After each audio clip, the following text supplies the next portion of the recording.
we move from foundations to numbers. First up, the natural numbers. In this part, we consider the Peano Axioms. These are the axioms that traditionally define the natural numbers. And take a closer look at induction. Note, we've already considered algebraic properties of natural numbers in the Math Majors Basics playlist. So here we only consider foundational issues. Likewise, we have several videos on induction technique. For here, we only consider induction in relation to the Peano Axioms. To begin, we consider von Neumann's construction of the natural numbers. Recall, we normally think of the natural numbers as the following list. So 0, 1, 2, 3, and so on. Sometimes it begins with a 1 depending on the source. For here, we'll always have 0 as a natural number. Now, for von Neumann's construction, we use set theoretic operations. So if x is a set, I'll define S of x to be equal to the set x union with the element x. So x embraces. Then to get the natural numbers, take the small set generated by repeated application of S to the empty set. Once we sort this out, we set up a bijection between the natural numbers and our set. For instance, I can send 0 to the empty set. 1 goes to S of 0, or S of the empty set. That's a 2-element set. 2 goes to S of 1, or S of the empty set. That's a 3-element set, and so on.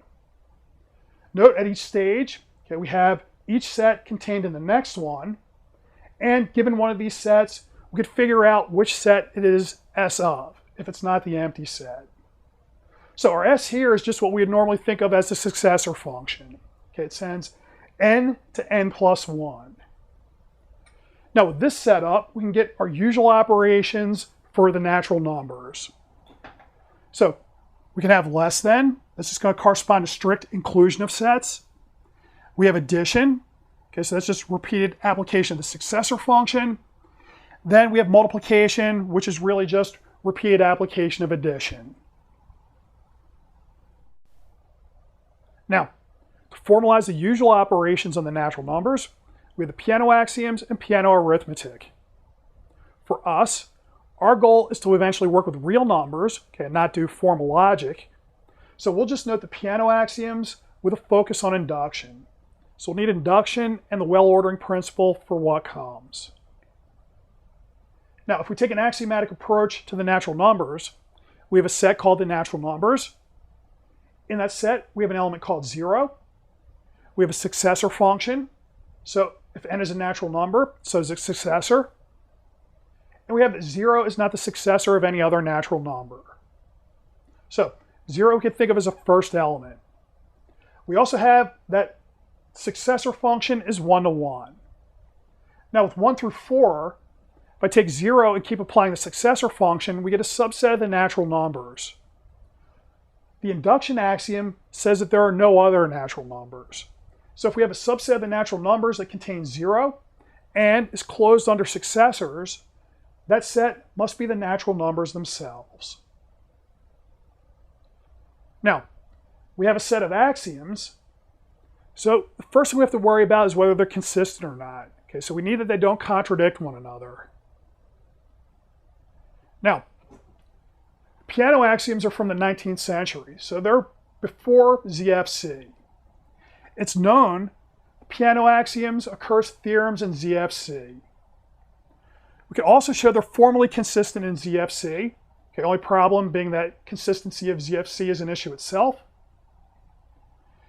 And if we go to much weaker systems, it can be shown the Peano axioms are consistent there. Okay, and note we can't show the Peano axioms are consistent using only the Peano axioms. Now, important tool, we have the induction principle. So this says, okay, our usual induction procedure, we have PK, a collection of propositions indexed by natural numbers. We have the assumptions that P0 is true, P0 holds, and whenever PK holds, we also have that PK plus 1 also holds. With that, we have that Pn holds for all natural numbers n.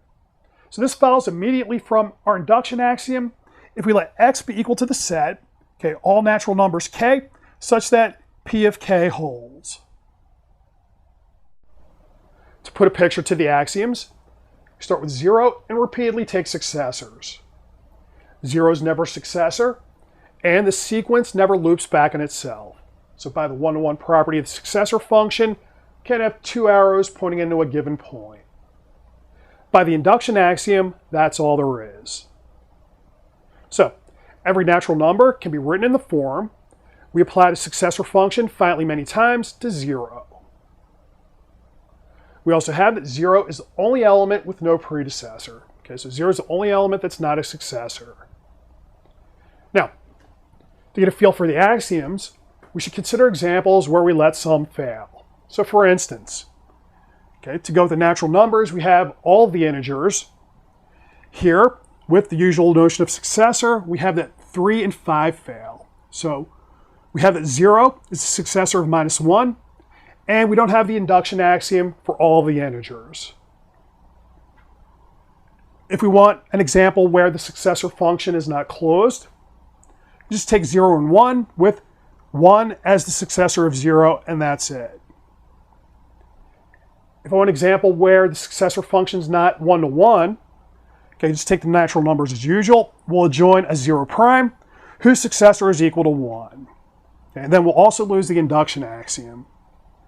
Another way to lose the induction axiom, I could take 2 copies of the natural numbers. Okay, so the 0 is going to correspond to the 0 in this piece. Then we have 1 through 4, but the induction axiom fails. One extremely useful variation on induction is strong or complete induction. We invoke strong induction if, when in our induction step, we need to assume more than one of our propositions. For the setup, more or less the same as regular induction, we have pk, collection of propositions indexed by the natural numbers. Our assumptions, we have a base case that p0 holds. For the induction step, whenever pi holds for I between 0 and k, we also have the pk plus 1 holds. So, in our induction step, we require stronger assumptions than in regular induction. The conclusion that Pn holds for all natural numbers n. Now, we can avoid invoking strong induction if we use regular induction and just adjust our propositions. That's what we'll do to prove strong induction from regular induction. So for the proof, we're going to apply regular induction to the propositions. So I have qk, which says that pi holds for all I between 0 and k. For our base case for regular induction, so q0 is going to hold since p0 holds by assumption 1. So we have our base case. For the induction step for regular induction, okay, we're going to assume that qk holds. I want to show that qk plus 1 holds from that. Now, if qk holds, that means for all I between 0 and k, pi holds. By assumption 2, we must have that pk plus 1 holds. Now, if we just tack that onto this statement, we have that qk plus 1 holds. And so by regular induction, we must have that qn holds for all natural numbers n. Now, that's the same as saying that Pn is true for all natural numbers n, and that's what we wanted to show. Now, for comparison's sake, let's look at the pictures. So for regular induction, okay, this is basically a ladder argument. Our base case tells us how to get on the ladder. The induction step tells us how to get from the next rung if we are on the rung below. For strong induction, base case gets us on the ladder. The induction step tells us how to climb to the k plus first rung if we know how to climb to the kth rung. Recall, for our model of the natural numbers, we're taking von Neumann's construction in the ZFC system. There, the Peano axioms are theorems. So they're not actually axioms, they're things that we can prove. In addition to induction and strong induction, we want the well-ordering principle for the natural numbers. So this states every nonempty subset X of the natural numbers contains a least element. Now we know what this means intuitively. For rigor's sake, we need to put a definition to least. To start with the usual notion of less than or equals. So let's say for natural numbers X and Y, X is less than or equal to Y if and only if we can write Y as a repeated successor of X. Okay, here we include the case y equals x, where we take no successors at all. Then I would say the element x inside the set x is the least element of the set x if for all y in the set x, x is less than or equal to y. With the definitions, we can then show 0 is the least element of the natural numbers. If 0 is an x, then 0 must be the least element of x. And when 0 is not an x, okay, if we have x equal to the successor of y, x is the least element of x, then y is not an element of x. Now, to finish, we want to show the following theorem. So we have the following are equivalent. We have that mathematical induction is equivalent to strong induction is equivalent to the well-ordering principle. Now, if I want to show a series of equivalences, okay, we have more than two, I don't want to show 6 implications here. Okay, instead, we just want to show 4 implications, okay, the correct ones. And then with those, okay, I can get that 1 is equivalent to 3, 1 is equivalent to 2, and then we must have that 2 is equivalent to 3, giving what we want. Now, to start, okay, we're going to show 1 implies 2, 2 implies 3, 3 implies 1. So for 1 implies 2, we're going to show that regular induction implies strong induction, and we've already done that. For 2 implies 3, we want to show that strong induction implies the well-ordering principle. Now, for this, we'll assume we have a set X that's non-empty, and we proceed by contradiction. So, we assume that X has no least element. We want to show that X must be the empty set.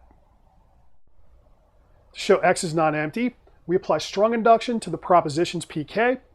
K is not an element of X. For the base case, okay, we have P0. 0 is not an element of X. If 0 were an element of X, then 0 would be a least element of X, contradicting the assumption that X is no least element. So the base case holds. For the induction step, okay, we assume that Pi holds for all I between 0 and K. We want to show that Pk plus 1 also holds. Now to rephrase the induction hypothesis, we have that X intersect the set 0, 1, 2, 3 up through K is the empty set. If we had the successor of K, K plus 1 were an element of X, then that would have to be the least element. So that again is a contradiction. So K plus 1 is not an element of X. That means Pk plus 1 holds. K plus 1 is not an element of X. That means we have the induction step. So strong induction applies, and Pn holds for all natural numbers n. To rephrase, for all natural numbers n is not an element of X, so X is the empty set, which is what we wanted to show. For our last implication, 3 implies 1. We want to show the well-ordering principle implies regular mathematical induction. Now, our assumptions, we have the well-ordering principle, we have the proposition P0 holds, and whenever Pk holds, we also have that Pk plus 1 holds. What we want to show is that Pn holds for all natural numbers n. As before, I'll let the set X be equal to all natural numbers k, such that Pk holds. We proceed by proof by contradiction. So our assumption is that X is not all the natural numbers. Then the complement of X is non-empty, and by the well-ordering principle, complement of X, X prime, must have some least element, which we'll call K. Now, because 0 is an X, 0 is not in the complement of X, and that means there is some Y in the natural numbers such that the successor of Y is equal to K. Now, that means we have Y in X, but the successor of Y is not in X, and that gives a contradiction to assumption 3. So that gives our proof by contradiction, and we have our final implication.